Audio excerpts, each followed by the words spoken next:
blocked of the report on the incident at the quarantine facility. Assuming the vocal cord parasite evolved, into mutation.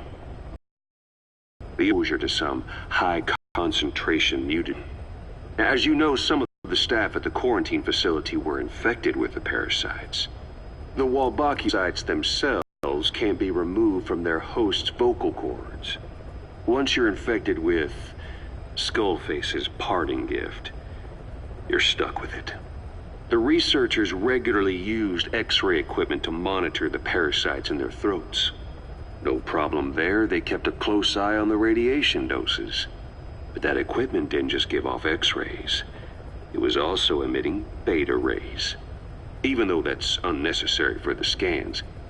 See, beta rays have far worse effects on DNA than X-rays.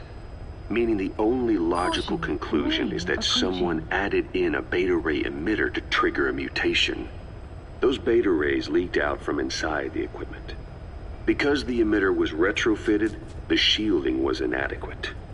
And the person who ordered and inspected the equipment was you, Doctor.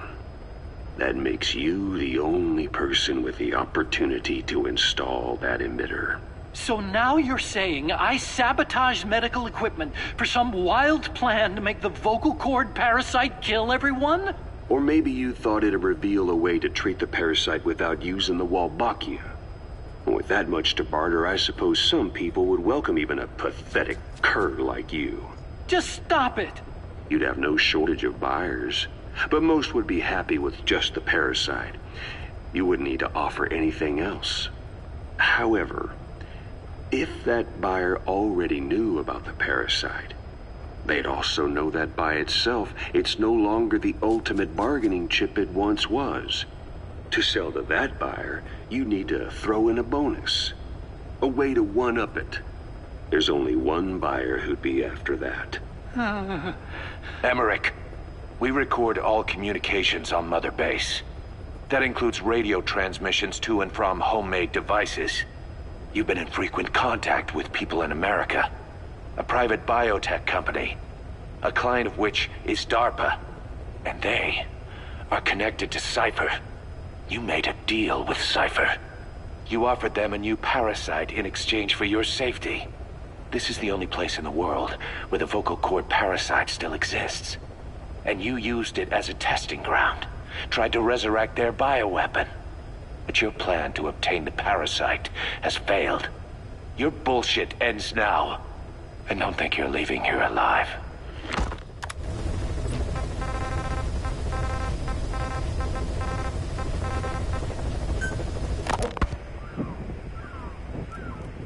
Hours after exposure to the blood of a symptomatic colleague, I found myself making my way up the stairs to this room. And I am not alone. Everyone who's infected, we've all come up here wanting to get outside. I know full well I mustn't leave, given the possibility I'm infected. Yet, I can't contain this urge I feel inside me. Like the alcoholic who tries to make any excuse for one more drink. Every step I took up those stairs filled me with this sense of bliss. I still have all my wits about me. It took no time at all to rewire the electronic lock and open the emergency exit. Then, just as I was about to set foot outside, I finally realized what was going on. This desire for freedom is not my own, but that of the vocal cord parasites inside me. They want the ravens to feed on us, pecking us to death. Attracted by these sweet secretions, they have mutated to facilitate this. The sweet smell is powerful enough to attract even a species with such a weak nose. So, Before the parasites take complete control, I must. Most of the staff in here are already infected. At least, everyone I've looked at is. Infection with this parasite causes a high fever in the pharynx. I have modified a pair of night vision goggles to react only to this temperature range. With these goggles, you can identify who is infected. Other infected will, like me, feel compelled to make it outside. If the ravens get their meal, they'll head for land next. That cannot be allowed to happen.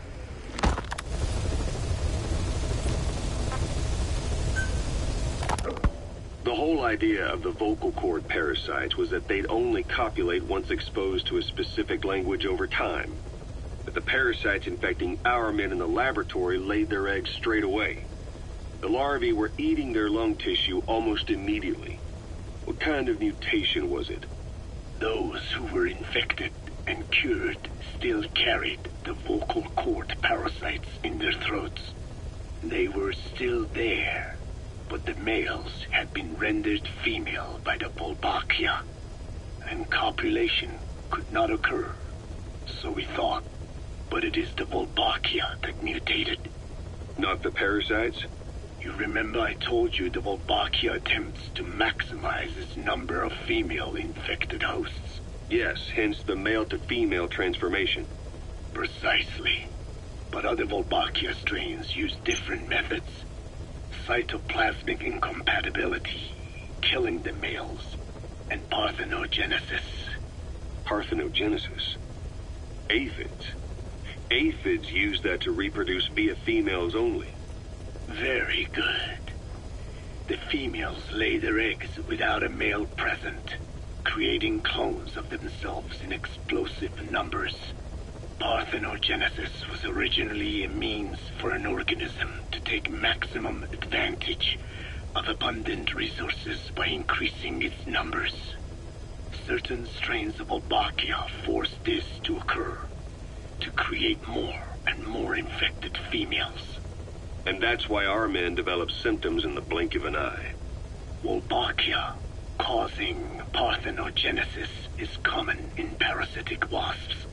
Of course, the Wolbachia I introduced to your men did not have this characteristic, but I believe the mutation, whatever it was, caused it to force parthenogenesis in its host, the vocal cord parasites. The Wolbachia we used to prevent egg laying became the agent of limitless reproduction. There's something else. The symptomatic infected in the laboratory all wanted to get outside, even knowing there was napalm waiting for them out there. You said the parasites made them act that way, but parasites controlling humans. Is it possible? Parasites altering the host's behavior is a common occurrence in the world of nature. Long ago, the vocal cord parasites had this ability. But even I never foresaw they might control humans. Until I heard the things your man said. You mean the researcher on the top floor? The bit about, I'm not a snail? Yes. Among parasitic worms, there is a genus called Leucochloridium that uses snails as intermediary hosts. As you know, snails prefer dark, gloomy environments. But once parasitized by Leucochloridium, they desire to be in the light. And that is not all. The parasitic worms thrust themselves into the snail's antennae, making them swell to abnormal size. The snail, meanwhile, frantically wiggles its antennae as the parasites squirm inside. The swollen, wriggling antennae soon resemble caterpillars. I don't get it. It is so they can be eaten by birds. Leucochloridium needs a bird as its definitive host. To breed, they require their snail host to be snapped up by a predator. So they make the humble snail appear to be a delicious caterpillar and lead it to somewhere in open sight. So you mean the staff trying to get outside Was so the birds could pick at them. The parasites altered their mental state, making them crave higher places and to be outdoors. I can only surmise that both the Wolbachia and the parasites mutated before the ancestors of the vocal cord parasites infected humans.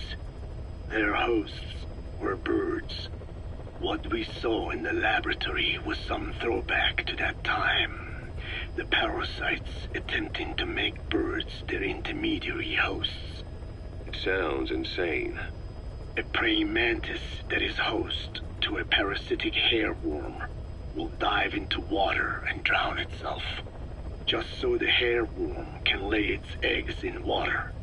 Rats infected with Toxoplasma gondii lose their instinctive caution and run right up to cats. Just some of the many ways parasites control the host. But we're humans. Surely our minds are too complex for that. I thought just the same. Free will is what makes us human, so it never occurred to me that the parasites could be controlling the symptomatic. But the mood, the will of a person can be easily affected by the balance of their cerebral substances. Take the toxoplasma I mentioned. It does infect humans, and it is thought the infected develop a more reckless attitude. But to think that mutations occurred in both the Wolbachia and its parasite hosts. Your observation is most apt. Both mutations occurring at once indicates the presence of a powerful mutagen. I see. Keep working on narrowing down what it was.